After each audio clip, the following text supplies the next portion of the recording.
마태복음 6장 13절 끝에 중간쯤에 괄호 안에 있는 내용만 읽도록 하겠습니다. 시작. 나라와 권세와 영광이 아버지께 영원히 있사옵나이다. 아멘. 예. 인사 한번 할까요? 수고하셨습니다. 인사 한번 하겠습니다. 예. 자, 교재는 15쪽 마지막 13번, 14번 두 가지 질문을 남겨두고 있습니다. 자, 이 기도 마무리가 나라와 권세와 영광이 아버지께 영원히 있사옵나이다. 아멘. 이렇게 마쳤는데 우리 한글 성경에는 없지만 헬라어 성경, 영어 성경에 보면 왜냐하면이라고 하는 접속사가 앞에 있습니다. 그래서 왜냐하면이라는 말을 넣어서 끝에는 아멘은 빼고 있기 때문입니다. 이렇게 해서 다시 한번 읽어보겠습니다. 시작. 왜냐하면 나라와 권세와 영광이 아버지께 영원히 있기 때문입니다. 이제 원래는 이렇게 되어 있다는 겁니다. 헬라어 성경 그대로 번역을 하면 이렇습니다. 자, 그러니까 이제 왜냐하면이니까 이유죠. 하늘에 계신 우리 아버지여, 이제 하나님을 부르고 난 뒤에 하나님을 위한 청문 세 가지, 또 사람을 위한 청문 세 가지를 했는데 왜 이 기도를 하느냐? 왜 이 청문을 하나님께 드리냐? 왜냐하면 나라와 권세와 영광이 아버지께 영원히 있기 때문입니다. 나라와 권세와 영광이 아버지께 영원히 있기 때문에 우리는 이 기도를 드립니다. 이런 의미라는 거죠. 자, 큰 그림은 이제 그렇습니다. 자, 우선 이 나라, 권세, 영광이라는 말이 나오는데 이런 성경 이제 주기도문은 여기 책에 있으니까 이제 안 펴놓으셔도 되는데 역대상 29장을 한번 찾아보시면 좋겠습니다.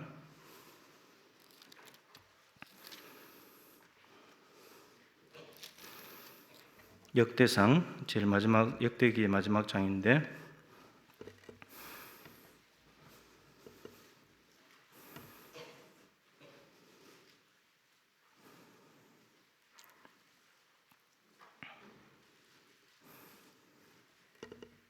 역대상 29장 10절 11절 두 절 말씀을 같이 한번 읽어보겠습니다. 654쪽입니다. 구약성경.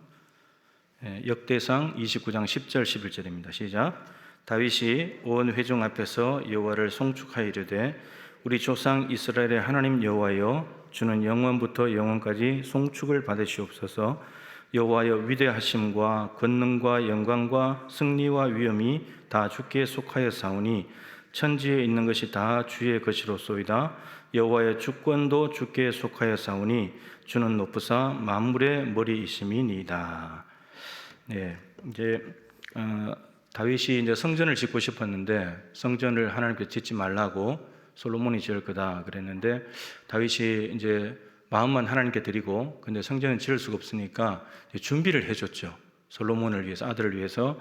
그래서 1절부터 9절까지가 29장 위에 보면 성전 건축에 쓸 예물이라고 했는데 다윗이 자기 사유재산까지 다 내놓으면서 성전을 지을 예물을 준비를 해주고 난 뒤에 그리고 10절 위에 보면 감사 기도가 나오죠. 이제 이 예물을 다 드리고 난 뒤에 하나님께 감사 기도를 드리는 겁니다. 그래서 내용 중에 보면 이 예물을 우리가 어떻게 하나님께 드릴 수 있었습니까? 그렇게 말하면서 읽지는 않았지만 12절에 부와 기가 주께로 말미암고 이 하나님께 드린 이 모든 예물들이 하나님께로부터 온 것입니다. 그래서 하나님께 되돌려 드리는 겁니다. 이렇게 고백을 하는 내용인데 그 전에 하나님의 권능과 영광을 찬양하는 그런 내용이죠. 10절 11절이. 그래서 여기 보면 여호와여, 위대하심과 권능과 영광과 승리와 위엄이 다 주께 있습니다. 천지에 있는 것이 다 주의 것입니다. 그러니까 천지에 있는 것이 다 주의 것이니까 주님이 만드신 거니까 천지에 대한 주권도 하나님께 있는 거죠. 그 천지 만물을 만드신 권세, 능력도 다 하나님께 있는 것이고 그래서 천지 만물을 만드시고 난 뒤에 보시기에 좋았더라. 그러면서 이 천지 만물을 통해서 하나님이 영광을 받으시는 이런 내용들입니다.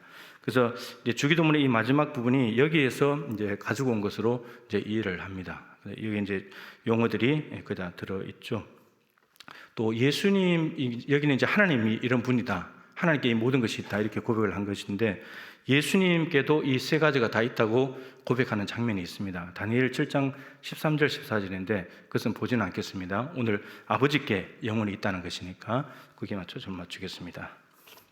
자, 우선은 이 의미를 좀 생각해 볼 필요가 있겠는데 요 마지막 부분은 누가복음에는 없습니다. 누가복음 주기도문에는 없고 여기 이제 마태복음 주기도문에만 들어와 있습니다. 그리고 이런 보시는 대로 괄호가 되어 있죠. 성경에, 그죠? 괄호가 되어 있는데 주요 사본에는 이 구절이 없다는 뜻입니다. 근데 아무튼 우리 성경에 들어와 있기 때문에 이것은 사실 있는 것이 더 자연스럽습니다. 더 어울리고 그렇습니다. 이 마지막 부분은 내용을 읽어보면 이게 꼭 있어야 되는 거구나 이렇게 이제 이해가 되실 겁니다. 자, 우선 개개의 용어를 좀 이해를 하면 나라라고 하는 것은 하나님의 최대 관심사입니다. 나라, 하나님 나라. 예수님께서 가지고 오셨고 하나님의 최대 관심사가 바로 나라에 대한 부분이죠. 그래서 주기도문에 두 번째 하나님을 위한 청원이 뭐였습니까? 하나님을 위한 청원 세 가지 중에 두 번째가 나라에 대한 거잖아요. 당신의 나라가 이 땅에 임하게 해달라고 하는 하나님의 최대 관심사예요. 예수님께서 가지고 오신 것이 하나님 나라고 또 사도들에게 하나님 나라를 이 땅에 퍼뜨리는 것을 위해서 사도들을 뽑으셨고 사도들 다음에 교회의 일을 맡기셨고 하나님 나라는 하나님의 제일 중요한 관심사고 이 주기도문 자체가 사실은 하나님 나라를 지향하고 있습니다. 하나님 나라를 지향하고 있습니다. 그리고 이 권세는 하나님 나라를 이룰 힘과 능력이죠. 하나님 나라를 이루려면 권세가 있어야 되잖아요. 능력이 있어야 되잖아요. 권능이 있어야 되잖아요. 그 권세. 그리고 영광은 이 하나님 나라를 이룰 권세를 가지고 하나님 나라를 이루었을 때 받게 될 하나님의 영광. 그러니까 이 모든 것들이 다 아버지께 있습니다. 이제 이런 의미입니다. 아버지께 있는데 중요한 것은 영혼이 있다는 거잖아요. 영혼이 있습니다.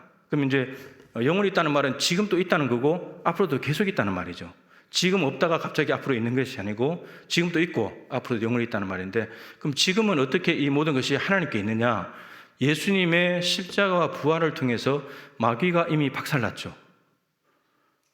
마귀가 하나님의 아들이 나타난 것은 마귀의 일을 멸하려 함이라. 요한일서 3장 8절. 그러니까 여러분 이 땅이 하나님 나라가 이루어지려면 마귀의 나라가 박살나야 됩니다. 이 땅은 마귀가 하늘에서 쫓겨나가서 하나님의 이 땅을 다스리고 있기 때문에 주관하고 있기 때문이죠. 물론 크기는 하나님의 능력 안에 있지만 마귀가 분명히 역사하고 있는 곳이 있기 때문에 근데 그 마귀가 통치하는 곳에 하나님 나라가 이루어지려면 마귀가 패배를 당해야 되잖아요. 마귀가 무너뜨려져야 되잖아요. 근데 그 무너뜨려진 것이 예수님의 십자가와 부활을 통해서 이루어졌다는 겁니다. 근데 예수님은 십자가 죽으시고 부활하시면서 이미 죽음조차도 승리했기 때문에 이미 예수님을 통해서 나라와 권세와 영광은 아버지께 이미 아버지 것이 되었죠. 그런 의미예요. 지금 이미 예수님을 통해서 십자가의 죽으심과 부활을 통해서 나라와 권세와 영광은 아버지 것이 되었는데 이것이 앞으로 영원히 있게 해달라고 하는 기도의 내용입니다. 그러니까 누구도 이것을 가져갈 수가 없습니다. 하나님의 것이기 때문에 가져갈 수가 없어요. 우리의 것이 될 수가 없어요. 나라와 권세와 영광 우리에는 아무것도 없잖아요. 오로지 하나님의 것입니다. 하나님께 속한 것이고 하나님께 어울리는 말이죠. 그런 내용입니다. 자, 이게 이제 큰 그림이고, 자, 이제 내용을 좀 읽어봅시다. 이제 이 마지막 부분이 무엇을 의미하는지 내용을 좀 읽어보면 좋겠는데, 자, 즉 다음부터 한번 읽어보겠습니다.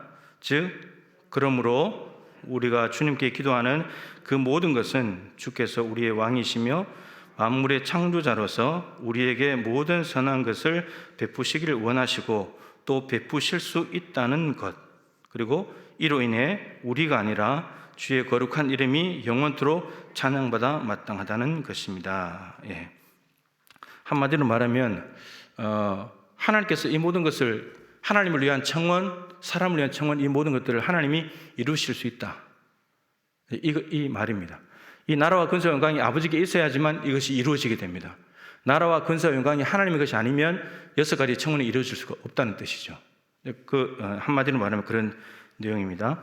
자, 이제 다시 돌아가서 우리가 주님께 기도하는 그 모든 것은 주께서 우리의 왕이시며 나라를 다스리는 권세를 가지신 분이니까 왕이신 거죠. 통치하시는 분이니까 왕이시며 만물의 창조자로서 우리에게 모든 선한 것을 베푸시길 원하시고 하나님의 뜻, 하나님의 의지, 하나님이 베푸시길 원하시는 것, 우리에게 좋은 것을 주시기를 원하시는 아버지시다. 그리고 또 베푸실 수 있다는 것, 이거는 능력에 대한 문제죠. 능력도 있으시다. 여러분, 하나님께 능력이 없다면 우리가 6가지를 구할 필요가 없죠. 하나님이 이루어 주지도 못하는데 구하면 안 되잖아요. 우리가 도움을 요청할 때도 내가 이 일에 도움을 줄 만한 사람에게 도움을 요청해야 되잖아요. 근데 이 일을 부탁해도 도움도 주지는 못하는 사람한테 도움을 요청할 수는 없는 일이잖아요. 그러니까 이 6가지를 청원할 수 있는 이유가 뭐냐면 하나님이 나라와 권세와 영광을 가지신 분이기 때문에 우리에게 또한 좋은 것을 베푸시기를 원하시고 또 베푸실 능력도 있기 때문에 그래서 우리가 구한다는 겁니다. 이게 너무너무 중요한 거죠. 하나님이 우리가 원하는 것을 줄 수 있는지 없는지, 능력이 있는 분인지 없는지 모르고 구해서는 안 되는 거죠. 당연히 능력이 있다고 믿고 하나님이 주시기를 원하신다, 그 마음을 가지고 구해야 되는 거죠. 예. 하나님 입장에서는 그렇다는 겁니다. 나 이거 너희들에게 주고 싶어. 그리고 나 이거 너희들에게 줄 능력도 있어. 이런 겁니다. 그러니까 너희들은 내 마음과 너희들에게 주고 싶어하는 내 마음, 그리고 줄 수 있는 내 능력을 믿고 나한테 구하라는 겁니다. 그건 내가 주겠다는 거예요. 예. 자, 로마서 10장 11절 12절 시작.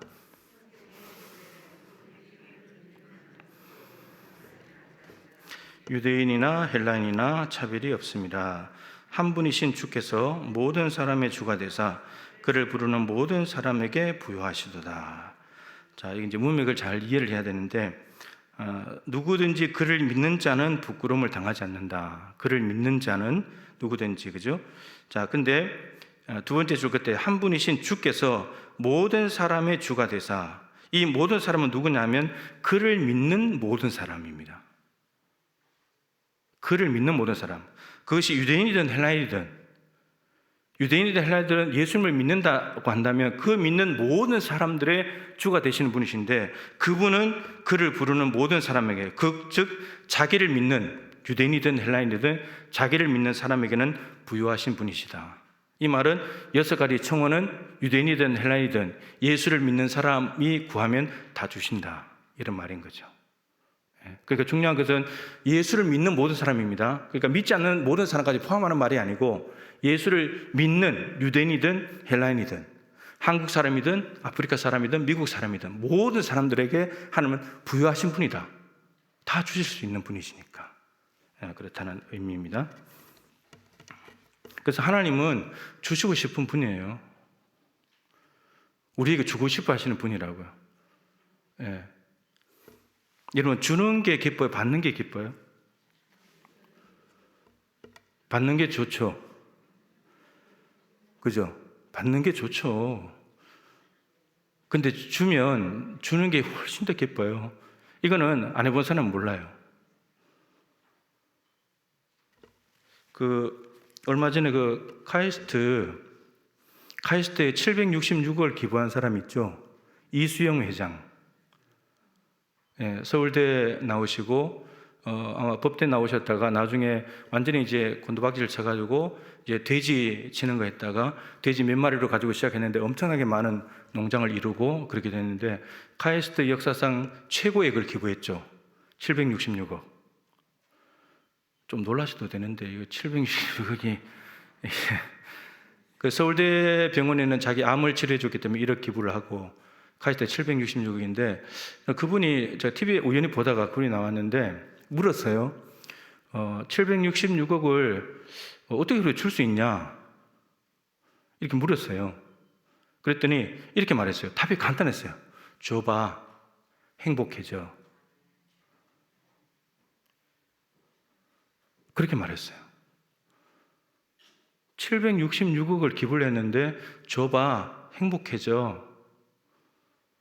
그러니까 하나님이 우리에게 참 아들을 이렇게 십자가에 내주실 때 어떻게 생각해보면 참 마음이 아프고 힘드실 텐데 근데 하나님은 기쁘신 거예요. 내가 쟤들 살린다. 내가 저 죄인들 살린다고. 정말 참 기가 막힌 대답이었어요. 그래서 성경에 바울이 사도행전 20장에 받는 것보다 주는 게 복이 있다. 그러니까 그분만이 아는 행복인 거예요. 766억을 주고도 행복할 수 있는 거. 저거는 저거 안 해보면 모르는 거죠. 너무너무 행복한 거예요. 그러면서 사는데 지장 없어요. 같은 서울대 동기생 만나서 늦게 같이 이제 그냥 부부로 같이 살아가는 그런 모습이었는데, 줘봐 행복해져. 너무 간단하면서도 정말 멋진 말이에요. 우리 그리스도인들이 이렇게 살았으면 얼마나 좋을까. 예. 주는 것이 정말 얼마나 행복한 건지. 여러분, 자녀들에게 줄 때 행복하잖아요. 엄마 아빠 쓸 거 안 쓰고 허리띠 졸라매고 자녀들의 뭐 생일을 맞이하든 뭐 어린이날이든 뭘 돼서 뭘 해줄 때 얼마나 좋아요. 그럼 그 줄 때 준비해야 돼. 받는 사람은 준비가 필요 없거든요. 근데 주는 사람은 준비해야 돼요. 뭘 줄까? 언제 줄까? 어떤 타이밍에 줄까? 어떤 이 순서를 가지고 줄까? 이거 고민하면서 그 자체가 기쁘거든요. 그러니까 주는 사람이 훨씬 더 행복한 거예요. 하나님이 이제 이 모든 것 다 너희들에게 줄게. 그러시면서 하나님이 정말 줄 수 있는 능력이 있으니까. 그죠? 사실은 6일 동안 천지를 창조하시고 난 뒤에도 여섯째 날 인간을 창조하신 이유가 인간에게 다 주시려고 만든 거잖아요. 다 너희 해라. 그죠? 하나님 이런 분이에요. 주고 싶다. 그래서 주다가 아들까지 줘버리는, 그런데도 좋아하시는, 그게 하나님 마음이다 는 거죠. 세상에 참 귀한 사람들이 많아요. 예. 그냥 너무 단순하잖아요. 그죠? 또 다른 분들도 기부하신 분들 많아요. 자식들에게 돈 안 준다고, 돈은 흘러가야 된다고, 공수래 공수가 아니냐, 빈손으로 왔다 빈손으로 가는 게 인생인데 뭘 가지고 가려고 움켜쥐려고 욕심 부리냐는 거예요. 이런 사람들이 많아요. 근데 이런 사람들이 돈이 얼마 없는데 그런 말 하지 않아요. 막 수십억, 수백억 가지고 있는데 빈손으로 왔다 빈손으로 가는 거지 인생이, 이렇게 말해요. 예. 그러니까 참 귀한 거죠. 우리 그리스도인들이 이제 그런 일들이 좀 많아지면 얼마나 좋을까 싶어요. 그러니까 말씀드렸잖아요. 제가 시신을 봤는데 빈손이더라니까요. 빈손이에요. 통장 하나 안 들고 있어요. 인감 도장 하나 없어요, 손에. 빈손이더라니까요, 빈손. 제가 정확히 봤어요. 빈손이에요, 빈손. 예. 빈손이라니까요, 빈손. 마치 뭔가를 많이 가지고 갈 수 있는 것처럼, 이게 영원할 것처럼 그렇게 생각이 들지만 그렇지 않은 거예요. 네. 자, 그래서 여러분, 돈이라는 것은 이제 어떻게 버느냐도 중요한데 잘 쓰는 게 중요하잖아요. 하나님이 필요한 곳에 흘려보내는 거. 근데 그 이수영 회장의 꿈이 있었어요. 그게 뭐냐면 한국에 그 노벨 과학상을 받는 사람이 나타나기를 원해서 기부를 한 거예요. 자기 모교인 서울대가 아니고 카이스트에 기부를 한 거예요. 노벨 과학상을 원했기 때문에. 그러니까 이런 다음 세대들과 한국을 위해서 이렇게 정말 통 크게 이렇게 헌신하는 참 귀한 모습이죠. 그거 다 가지고 자기 쓴다고 한들 누가 욕하겠어요? 욕할 수 없지. 자기가 번 돈인데. 그죠? 근데 그거를 남을 위해서, 나라를 위해서, 다음 세대를 위해서 사용했다. 너무 멋지잖아요. 자, 베드로전서 2장 9절 말씀 읽겠습니다. 주께서 경건한 자는 시험에서 건지실 줄 아시고 불의한 자는 형벌 아래 두어 심판날까지 지키시며. 예. 그러니까 하나님은 경건한 자는 시험에서 건지실 줄 아는 능력이 있으시다. 그래서 우리 시험에 들게 하지 마옵시고 했잖아요. 예. 그래서 하나님께서 보호해달라는 그런 기도였죠. 자, 그 다음에 이로 인해 우리가 아니라 주의 거룩한 이름이 영원토록 찬양받아 마땅하다는 것입니다. 하나님이 우리에게 베푸시고 우리에게 주시고 난 뒤에 하나님이 우리가 기뻐하면 하나님의 영광을 받으시는 거예요. 여러분들이 자녀들에게 여러분들이 정말 정성을 다해서 준비해가지고 줬는데 정말 뭐 기분 좋게 맛있게 먹고 받아서 행복해하면 준 엄마 아빠가 좋잖아요. 얼마나 기뻐요. 그죠? 그런 거예요. 근데 별로 안 좋아해. 그럼 또 준 엄마 아빠 마음이 또 별로 안 좋아요. 똑같은 거예요, 여러분. 하나님이 우리에게 주신 것은 귀하지 않은 게 없어요. 다 귀한 건데, 근데 그거를 즐거워하고 하나님 감사합니다, 기쁘게 받으면 하나님이 너무 좋은 거예요. 하나님 영광을 받으시는 거예요. 그런 겁니다. 그런 내용이에요. 자, 요한복음 14장 13절 시작. 너희가 내 이름으로 무엇을 구하든지 내가 행하리니 이는 아버지로 하여금 아들로 말미암아 영광을 받으시게 하려 함이라. 그러니까 내 이름으로, 예수의 이름으로 무엇을 구하든지 내가 행할 것이다. 내 이름으로 구하라는 거죠. 예수 이름으로. 그러면 아버지께는 내 이름이 통한다. 예. 그래서 내 이름으로 아버지께서 그것을 이루어 주시게 되면은 아들로 말미암아서 하나님이 영광을 받으시게 된다. 겁니다. 예수의 이름으로 우리는 열심히 구해야 된다는 거죠. 자, 그다음 시편 115편 1절 아주 중요한 말씀인데 시작. 여호와의 영광을 우리에게 돌리지 마옵소서. 우리에게 돌리지 마옵소서. 오직 주는 인자하시고 진실하심으로 주의 이름에만 영광을 돌리소서. 예, 영광, 우리 인간은 영광을 받을 자격이 없다는 겁니다. 영광은 오직 하나님이 받으셔야 되는데, 이유는 하나님은 인자하시고 진실하시기 때문에. 인자는 하나님의 헤세드, 사랑이죠, 사랑.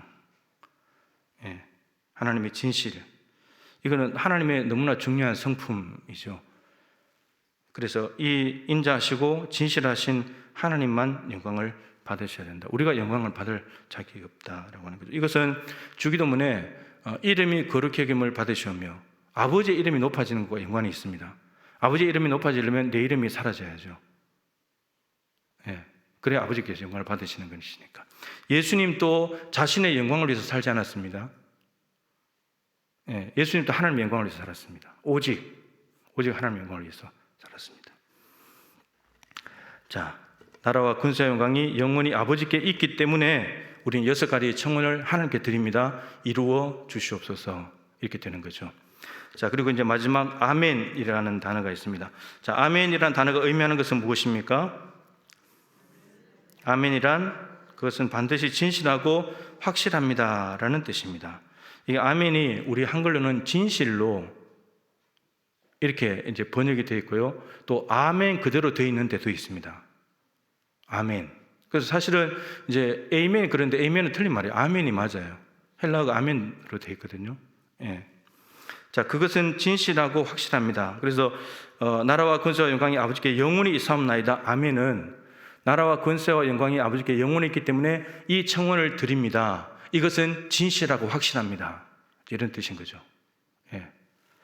자, 그리고 우리가 흔히 알기로는 정말 그렇게 되기를 원합니다. 아멘 할 때는 뭔가가 선포되고 뭔가 선언이 되었을 때 그것을 아멘 한다는 것은 정말 그대로 되기를 원합니다. 이제 우리가 응답할 때, 성경에도 구약이나 신약 찾아보면 어떤 왕이나 누가 제사장이 기도하면 그게 응답으로 아멘 이렇게 하는 경우들이 있습니다. 선언에 대해서 내가 그것을 믿는다, 내가 확신한다, 이런 의미로 되는 거죠. 그리고 열망한다, 이런 의미도 있고요.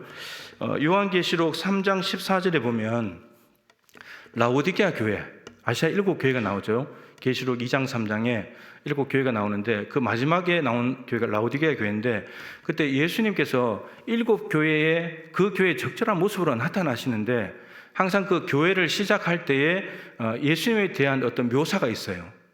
묘사가 있는데 이 라오디게아 교회의 예수의 모습은 처음에가 뭐냐면 아멘이시오 이렇게 되어 있어요. 아멘이시오, 충성이신 충성이요 참된 증인이신 예수님 이렇게 되어 있어요. 그러니까 아멘이시고 충성이시고 참된 증인이시다. 이 세 용어는 하나의 같은 말을 표현한 건데 한마디로 말하면 진실이에요. 예수님이 진실하시다. 오늘 여기 아멘 뜻에 진실하다는 뜻이다 그랬죠. 라오디게아 교회가 왜 주님께서 진실하신 모습으로 나타나느냐? 왜 그렇게 나타났겠어요? 거꾸로 생각해 보면 돼요. 라오디게아 교회가 뭐 하지 못하기 때문에? 진실하지 못하기 때문에. 그래서 예수님께서 진실하신 모습으로 나타나셔가지고 교회는 이래야 돼. 그걸 보여주신 거예요. 라오디게아 교회는 부자 동네예요. 근데 자기들이 부유한 줄 알아요. 부자 동네에 살다 보니까 안약도 막 나오고 온천도 나오고 막 이러니까. 그래서 그 라오디게아 교회가 뭘로 지적받았죠? 뜨겁지도 않고 차갑고 미지근하다고. 예. 그러니까 자기들은 부유하다고 생각하는데, 자기들은 괜찮다고 생각하는데 실제로는 너무 가난하고 찌질하고 연약하고 추한 거예요. 그러니까 거짓인 거죠. 자기들 스스로 속아서 사는 거예요. 그래서 예수님께서 진실하신 모습으로 나타나죠. 교회는 이렇게 돼야지. 교회의 주인이 예수님이시니까. 교회의 주인이 진실하다면 교회의 구성원들도 진실해야지. 교회도 진실해야지. 이렇게 나타나신 겁니다. 그러니까 아멘이 다른 데서는 제사장이나 백성의 지도자들이 뭔가 선언하고 말을 했을 때 제가 그걸 열망합니다, 확신합니다, 받아들입니다 이런 의미로 쓰이지만 실제로 예수님 인격 자체를 가리키는 용어도 쓰이게 되는데 그 의미가 진실이다 이런 뜻입니다. 자, 이제 내용을 한번 읽어보겠습니다. 그 다음에 뜻입니다. 그 다음에 그렇다면 이것은 내가 그러한 것들을 하나님께 간절히 바라는 열망을 내 마음으로 느끼는 것보다 더 확실하게 하나님께서 내 기도를 들으신다는 뜻입니다. 그러니까 이 하나님께서 우리에게 이 주시고자 하는 것 자체가 우리가 아멘 하든 안 하든 하나님은 그것을 훨씬 더 우리에게 주시기를 원하시는 마음이 확실하다 이런 뜻입니다. 우리가 열망하면 주시겠지만 열망하는 것보다 이전에 하나님께서 이 모든 것을 주시는 것은 너무나 확실하고 진실하다. 예수님께서 말씀하실 때 이렇게 표현하잖아요. 세 가지로 말하면 내가 너희에게 이르노니. 여러분, 예수님께서 말씀하시는 것은 다 귀한 거잖아요. 진실하신 거겠죠. 예수님 거짓말 하지 않잖아요. 그죠? 근데 어떤 때는 내가 진실로 너희에게 이르노니. 아멘 레고 휘민. 진실로 내가 너희에게 이른다. 진실로를 한번 넣었어요. 그 진실로라는 말을 넣지 않아도, 아멘이라는 말을 넣지 않아도 예수의 말씀은 너무나 귀한데 그 말씀도 될 건데, 근데 아멘을 한번 넣어서 내가 진실로 너에게 이른다, 이 말은 너무너무 중요하다는 말이죠. 이 말은 확실하다는 말이죠. 이 말은 거짓이 아니라는 말이에요. 강조하는 거예요. 근데 또 이렇게 있죠. 내가 진실로 너에게 이르노니. 진실로를 두 번 넣는 거예요. 반복하는 것은 강조죠. 그러니까 지금부터 내가 하는 말은 매우 매우 중요하고 정말 진실이다. 누구도 바꿀 수 없는 참된 거다. 이런 말이에요. 그러니까 이미 우리가 그 예수님이 하신 말씀을 내가 너에게 이르노니, 내가 진실로 너에게 이르노니, 내가 진실로 너에게 이르노니, 이 말씀을 해가지고 우리가 아멘 하기도 전에 예수님 말씀 자체가 이미 진실하다는 거예요. 우리가 아멘 한다고 해서 그 말씀이 진실해지는 게 아니고 이미 예수님 말씀 자체가 진실로라는 말을 넣어서 해버리게 하면 할수록 그만큼 더 확고하다는 거죠. 그런 말이 이 설명 자체가 하나님께서 우리의 기도를 반드시 들으신다. 그런 내용입니다. 자, 말씀을 한번 보겠습니다. 고린도후서 1장 20절 시작. 얼마든지 그리스도 안에서 이해가 되니 그런즉 그런 말미암아 우리가 아멘하여 하나님께 영광을 돌리게 되나. 하나님의 약속은, 여러분 약속하신 것은 다 이루시잖아요. 그리스도 안에서는 다 이해가 되는 겁니다. 아니요가 없어요. 예수 그리스도 안에서 하나님은 예수 그리스도 안에서 우리에게 구원을 베푸시고 죄 용서하시고 사랑해 주시고 은혜 베푸시고 자비를 베푸시고 도와주시고 모든 기도 응답하시고 그런 분입니다. 아멘 좀 하셔도 되는데, 그러니까 하나님은 예수 그리스도 안에서 모든 걸 다 행하시는 분이에요. 예수 그리스도 안에서. 예. 그러니까 예수 그리스도 안에 가면 모든 게 다 이해가 되는 거예요. 하나님의 약속은. 아니요가 없다는 거예요. 하나님께서 약속하신 것, 진실하신 하나님의 약속이기 때문이라는 거죠. 그래서 그렇다 그러면 우리가 아멘으로 응답한다면 그 하나님이 진실하다는 것을 믿어드리는 거잖아요. 내가 정말 그걸 믿습니다. 그러면 하나님이 너무 기쁘다는 거예요. 네가 내 말을 믿는구나. 이렇게 된다는 겁니다. 근데 하나님이 약속을 아무리 말해도 아멘으로 하지 않는다면, 하나님 말씀 자체가 진실하기도 하지만 아멘으로 이 말씀을 진실하다는 말을 받아줘야지 하나님이 기쁘시잖아요. 아멘을 안 해버리면 하나님이 별로 마음이 안 좋으신 거예요. 하나님 말씀 자체는 진실하고 귀한 건데 그런 말이에요. 그래서 우리가 아멘으로 한다는 것은 그 말씀을 정말 내가 받아 먹는 거예요. 내 것으로 만드는 거예요. 하나님, 내가 그 말씀이 진실한 걸 제가 믿습니다. 그 말씀 제가 받아들입니다. 그 말씀이 내 거 되면 좋겠습니다. 엘리가 열심히 기도한 한나에게 하나님께서 내게 은혜 베푸시길 원하노라. 아멘 해버렸잖아요. 그랬더니 뭐가 생겼어요? 사무엘이 생겼잖아요. 하나님 기쁘신 거예요. 예, 하나님 기쁘신 거예요. 자, 그 다음에 디모데후서 2장 13절. 우리는 미쁨이 없을지라도 주는 항상 미쁘시니 자기를 부인하실 수 없으시리라. 이런 미쁘다는 말은 두 번 나왔죠. 우리는 미쁨이 없고 주님은 미쁘시다. 미쁘다는 말은 믿음직스럽다, 신실하다 이런 뜻입니다. 우리는 별로 미쁘지가 않대요. 믿음직스럽지 못할 때가 많다는 겁니다.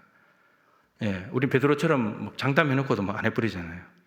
그죠? 약속도 지키지도 못할 약속도 막 하고, 약속도 해놓고 안 지키고, 예, 안 지킨 약속에 대해서도 아무렇지도 않고, 그런 게 우리의 모습이에요. 근데 예수님은 신실하시고 믿음직스러운 분이기 때문에 말씀하시면 그냥 다 지키는 거예요. 예. 그래서 이제 전능하신 하나님, 여러분 이 하나님의 성품이 연결이 되는 게 있는데, 전능하시다는 개념은 모든 것을 다 하실 수 있다는 말이 아니고 무엇이든 다 한다는 말이 아니고 하나님이 약속하신 것은 다 이루신다. 그렇기 때문에 약속하신 것을 이루시는 그 안에는 하나님의 신실하심이 들어있어요. 그리고 거짓이 없기 때문에 진실하심이 들어있는 거죠. 이 다 들어가는 거예요. 그러니까 믿음직스러운 거죠. 근데 여러분 정말 주님이 믿음직스럽습니까? 아유, 거짓말. 믿음직스러워요. 별로 믿음직스러우지 못하잖아요. 그러니까 믿음직스러우지 못하니까 안 맡기고 내가 하려고 하지. 내가 하려고 하죠. 어떤 문제가 발생했는데 그걸 내가 해결하려고 하잖아요. 하나님이 믿음지 못한 거예요. 하나님이 불안한 거야. 이거 하나님께 맡겨놨다가는 이제 안 될 것 같으니까 내가 하는 거예요. 그게 믿음직스럽다는 말이에요. 주님께 맡겨놓으면 주님께서 다 하신다. 그러니까 하나님을 믿어드리는 것이 우리에게 제일 중요한, 믿어드리면 그만큼 하나님은 기뻐하시는 거예요. 그러니까 그만큼 거꾸로 말하면 안 믿어드린다는 거예요, 우리가. 맨날 주여 믿습니다, 믿습니다 그러지만 말만 믿습니다지 행동으로는 안 믿어요. 다 자기 마음대로 해버리는데 뭐. 기도해놓고도 자기 마음대로 해버리잖아요. 하나님 뜻대로 해야 되는데. 네, 그런 겁니다. 그래서 하나님의 성품을 아는 것은 매우 중요해요. 하나님은 언제나 믿음직스럽다. 그러면 맡길 수 있는 거죠. 보디발이 요셉에게 일을 맡겼잖아요. 너무 일을 잘해주니까. 한 번 맡긴 일을 확인하지 않아도 되니까. 이러면 사람도 이게 성실하게 일하면 사람에게 믿음을 줘가지고 믿음직스러운 사람이 돼요. 예, 그렇게 되는데 하물며 하나님이, 인간과는 비교도 안 되는 하나님이 그런 요셉과 같은 인간을 하나님이 만드시고 하나님이 바꾸고 가시는 건데, 하나님은 당연히 믿음직스러운 거죠. 근데 사람은 믿는데 옆에 사람도 잘 믿어. 친한 사람들은, 오래 사귄 사람들은 저 사람은 파스로 매주를 쓴다고 믿는다. 그런데 하나님은 못 믿는 거예요. 하나님은 지팡이 내리면 홍해 가른다. 안 믿기는 거예요. 에이, 이거 하나님 그거 어떻게 그렇게 돼요? 이렇게 된다니까요. 그러니까 여러분 사람과 오래 사귀니까 믿음이 생기는 거죠. 오래 사귀면서 교제하면서 믿음직스럽고 또 일구이연하지 않고 뭔가 정말 진실한 게 보이니까 믿어주는 거잖아요. 그죠? 여러분 하나님과 많이 사귀면 그걸 알게 돼요. 그 어떻게 보면 하나님이 믿음직스럽지 않다는 것은 하나님과 사귐이 별로 없는 거예요. 그러니까 못 맡기는 거예요. 초짜한테, 회사 직원 초짜한테 일을 못 맡길 때 쉽게 하나님께 불안한 거예요, 맡기기가. 근데 그 새로운 직원이 들어와서 시간이 지나면서 일을 맡겨보고 이런저런 일을 따라 교제를 하다 보니까 정말 진실해요. 성실해요. 맡기면 잘할 것 같아요. 근데 일을 맡기는 거죠. 우리가 하나님과 얼마나 교제가 있는가. 하나님도 마찬가지예요. 하나님도 온 땅을 두루 다니시면서 충성된 자를 찾으신다. 전심으로 나에게 향하는 자에게 나는 능력을 베푼다. 하나님도 찾는 거예요. 정말 나를 믿는 사람, 나에게 마음 전부를 다 주는 사람을 찾는 거예요. 하나님이 그런 사람에게 일을 맡긴다는 거죠. 여러분들도 생각해 보세요. 여러분들이 회사의 장이다. 그러면 직원들을 누구를 뽑겠어요? 어떤 사람 뽑겠어요? 게으른 사람 뽑을까요? 지가 오고 싶으면 오고 오기 싫으면 안 오고 거짓말하고 불성실하고 맨날 결석하고 이런 사람 뽑겠어요? 안 뽑지. 하나님도 마찬가지인 거예요. 하나님도. 그래서 누가복음 19장에 문화 비유 나오잖아요. 문화 비유. 마태복음 25장에 달란트 비유가 있잖아요. 문화 비유가 있잖아요. 누가복음에. 문화 비유는 종들에게 한 문화씩 다 줘요. 그리고 이 주인이 뭐 받으러 가요? 왕위를 받으러 가요. 그리고 왕위를 받으러 가면서 너희들 열심히 일해라 그랬습니다. 그러면 그 주인이 돌아올 때 뭐가 돼서 오는 거예요? 왕이 돼서 오는 거예요. 그럼 왕이 돼서 왔을 때 누구를 뽑겠습니까? 왕은 누가 필요해요? 지금으로 말하면 시장이 필요하고 도지사가 필요한 거예요. 구청장이 필요한 거예요. 누구를 세우겠습니까? 한 문화 다 줬는데 누구를 세울까요? 문화 남긴 사람을 세우겠죠. 5 문화를 남긴 사람에게 뭐라 그랬습니까? 5 고을 권세를 차지해라. 너 도지사라는 거예요. 하나님도 이렇게 맡겨요. 성실하고 믿음직한 사람들, 그 사람들 찾는다고요. 그래서 우리도 하나님께 요셉과 같은 그런 종이 돼야 되겠고, 그죠? 한번 일을 맡기면 확인하지 않아도 되는, 일을 맡기는데 불안하면 안 돼. 믿음직한 사람이 돼야 되는 거죠. 그리고 우리 하나님께도 그렇게 해보자는 거예요. 하나님은 뭐 옆에 사람 옆에 오랫동안 사귄 사람보다 못해서 되겠어요? 하나님을 더 믿어야지. 옆에 있는 사람보다 못해, 하나님이. 덜 믿음직스러워. 더 불안해, 옆에 사람보다. 그러니까 옆에 사람한테 맡기는 거예요. 어떻게 아무리 뛰어나 본들 그 사람이 믿음직스럽 수 있지만 아무리 뛰어난 분들 하나님보다도 더 믿음직스럽고 하나님보다 더 성실하고 하나님보다 더 진실하고 그러겠냐고요. 그리고 우리가 하나님이 어떤 분이신지를 알고 믿어드리는 것이 너무너무 중요한 일이다 라고 하는 겁니다. 자, 이제 주기도문을 마치는데요, 루터가 이렇게 말했습니다. 이 시대의 최대의 순교자는 주기도문이다. 왜냐하면 주기도문의 의미를 모르고 기도를 딱 빼면 주문이잖아요. 주문처럼 외우니까. 이런 주기도문을 가르치는 이유가 뭡니까? 바리새인들의 외식하는 기도, 그리고 이방인의 중언부언하는 기도를 없애기 위해서, 깨뜨리기 위해서 주기도문 준 건데, 근데 주기도문을 가지고 이방인처럼 기도하고 있는 거예요, 우리가. 주문 외우듯이. 그래서 주기도문의 의미를 오늘 다시금 간략하게 빨리 정리를 하고, 그리고 우리가 이 의미를 알고 주기도문으로 마지막에 기도하고 제가 축도하고 마치도록 하겠습니다. 하늘에 계신 우리 아버지요, 하나님은 너무나 초월해 계시는 분, 온 천지 만물을 창조하시고 다스리시는 분, 인간과는 비교도 안 되는 분, 근데 그분이 우리 아버지가 되신다는 거. 아버지는 집에 있잖아요. 너무나 가까운 곳에 초월적인 존재이면서도 내재하시는 분, 이런 분께 우리가 기도를 드리는 건데, 여러분, 이 땅에 있는 존재에게만 기도한다면 별로 능력이 없는 거예요. 그러니까 사실은 뭐 점쟁이 찾아가고 막 보살한테 가고 돌에 빌고 바위에 가서 촛불 켜니까 아무 의미 없는 거예요. 능력이 없잖아요. 하늘에 계신 분이어야지 능력이 있는 거지. 하늘에 계신 분이어야지 우리에게 뭔가를 줄 수 있는 분이지. 이 땅에 있는 피조물 된 존재들이 주본들 뭘 주겠어요? 하나님은 그런 분입니다. 그런 분께 기도하는 거예요. 그러니까 그런 분이 나라와 근사와 영광이 있는 겁니다. 그분한테. 그분이 구하는데, 하나님을 위한 청원 3가지. 이름, 나라, 뜻. 아버지의 이름이 높아져야 되고, 아버지의 나라가 이루어져야 되고, 아버지의 뜻이 이루어져야 되고, 하나님 나라가 임해야 되고요. 이게 하나님을 위한 청원이니까 하나님께서 하나님의 이름을 거룩하게 해주시고, 하나님께서 하나님 나라를 이루어 주시고 임하게 해주시고, 하나님께서 하나님의 뜻을 성취해 주십시오. 이 기도예요. 2번째 의미는 우리로 하여금 하나님 이것을 할 수 있도록 도와주십시오. 우리가 하나님의 이름을 높여드려야 되는데, 그러기 위해서는 내 이름이 사라져야 돼요. 우리의 이름을 자꾸 드러내면 드러낼수록 하나님의 이름이 없어져요. 여러분, 나이가 들어갈수록 이제 명예욕이 많아져요. 젊어서는 뭐 성욕도 많고 돈 욕심도 많고, 근데 나이가 들어갈수록 명예욕이 많아져요. 우리 이름이 자꾸 사라져야 돼요. 하나님 이름만 높아지면 되죠.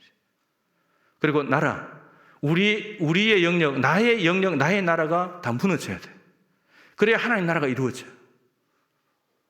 하나님께서 마귀의 나라를 파쇄하시고 하나님 나라를 주려고 오시는데, 우리는 여기에 또 다른 주문을 찾고 있어요. 우리 나라를, 내 나라를 만들고 있어요. 이거 다 없어져야 돼요. 그래서 사도행전 20장에 바울이 에베소 교회 장로들에게 자기를 따르게 하려고 어그러진 말을 하는 사람이 너희 중에 일어날 것이다. 교회 안에서 편가르기, 자기 뒤에 줄 세우고 진영 논리에 빠지고, 이것도 다 하나님 나라와 반대되는 정신들입니다. 다 없어져야 돼요. 다 없어져야 돼요. 그래야 하나님 나라가 확고해집니다. 그리고 하나님의 뜻이 이루어지려면 내 뜻이 사라져야 돼요. 내 생각이 사라져야 돼요. 내 뜻이 이루어지면 내 뜻이 실패해야 돼요. 우리 그렇게 기도해야 돼요. 하나님, 이게 내 뜻대로 가는 것이라면 실패하게 해주십시오. 내 뜻이 여러분 잘 돼버리면 어떻게 되겠습니까? 내 뜻이 잘 돼버리면 할렐루야 외치면서 갑니다. 그럼 어떻게 되냐? 요나처럼 바다에 빠져야 돼요. 요나처럼 바다에 빠져야 돼요. 하나님의 뜻과 반대 방향으로 갔는데 잘 됐잖아요. 금방 배를 만나서 타고 바다에 빠져야 돼요. 3일 동안 기품에 빠졌다가 하나님께 회개하고 돌아와야 돼요. 그 사람은. 그러니까 내 뜻이 무너져야지 하나님의 뜻이 이루어지게 됩니다. 여러분, 이렇게 될 때 이름 나라 뜻은 한 덩어리예요. 하나님 나라예요. 하나님 나라. 하나님 나라는 하나님 이름이 높은 거잖아요. 하나님의 뜻이 막힘이 없이 이루어지는 곳이 하나님 나라잖아요. 내 이름, 내 나라, 내 영역, 내 뜻이 다 무너져야 됩니다. 그리고 일용할 양식을 달라는 기도, 너무너무 중요한 기도죠. 해야 되고, 그 다음에 죄사함, 용서하게 달라는 거. 이게 주기도문의 내용이고, 내가 이미 용서를 받았기 때문에 1만 달란트, 엄청나게 많은 도저히 갚을 수 없는 그 죄를 탕감받았기 때문에 우리 옆에 있는 사람들은 무조건 용서할 수밖에 없는, 그것이 죄 용서의 기도입니다. 그러니까 너무 안 되니까 기도하라는 거죠. 이거 아무리 설명 들어도 설명 듣는다고 되는 게 아니잖아요. 기도해야지 되는 거거든요, 이거는. 그러니까 중요한 건 이거, 이미 내 죄가 용서받았다는 거. 여러분, 이게 전제로 깔려야지 옆에 있는 사람을 용서할 수가 있게 돼요. 근데 우리는 어느새 이걸 잊어버리거든요. 이걸 내가 용서받았다는 걸 잃어버려. 내가 1만 달란트 빚진 자였다는 걸 잊어버리고 어느샌가 나는 의인이 돼가지고 100데나리온 빚진 친구를 용서하지 못한다고요. 그렇게 되는 겁니다.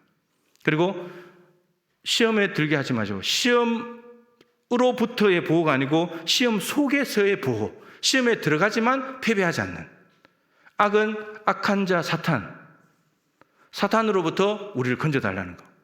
우리는 힘이 없어요. 우리 연약해요. 그래서 우리는 무장하지 않으면 악한 자를 이길 수 없습니다. 예수님의 중보기도도, 예수님께 늘 중보기도 해주시고, 우리가 성령의 소욕을 따라가고 겸손할 때, 여러분, 마귀는 겸손한 자는 못 건드린다 했습니다. 겸손한 자는 하나님께 복종하는 자이기 때문에 절대로 건드리지 못합니다. 말씀으로 이겼죠. 성령의 검, 예수님이 말씀으로 물리쳐서 이겼잖아요.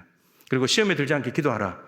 기도하지 않았던 제자들은 로마 군민들이 찾으러 왔을 때 다 도망가 버리고 부인하고 저주하고 이렇게 됐잖아요. 기도로 이길 수 있고, 그래서 승리하는 방법들을 이미 하나님께서 다 가르쳐 주셨습니다. 이게 주기도문의 내용입니다. 그런데 이것이 다 나라와 권세와 영광이 영원히, 이것을 영원히 갖고 계신 하나님 때문에 이것이 모든 것이 이루어질 수 있습니다. 그래서 우리는 하나님께 기도한다는 거죠. 이제 이게 주기도문의 의미입니다. 이제 이 의미를 기억하고 천천히 주기도문을 처음부터 주기도문을 하나님께 기도드리고, 그 다음 제가 축도하고 마치도록 하겠습니다. 주기도문으로 하나님 앞에 기도하겠습니다.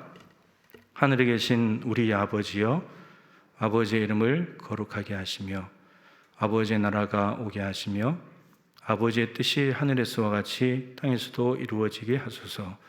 오늘 우리에게 일용할 양식을 주시고 우리가 우리에게 잘못한 사람을 용서해 준 것 같이 우리 죄를 용서하여 주시고 우리를 시험에 빠지지 않게 하시고 악에서 구하소서. 나라와 권능과 영광이 영원히 아버지의 것입니다. 아멘.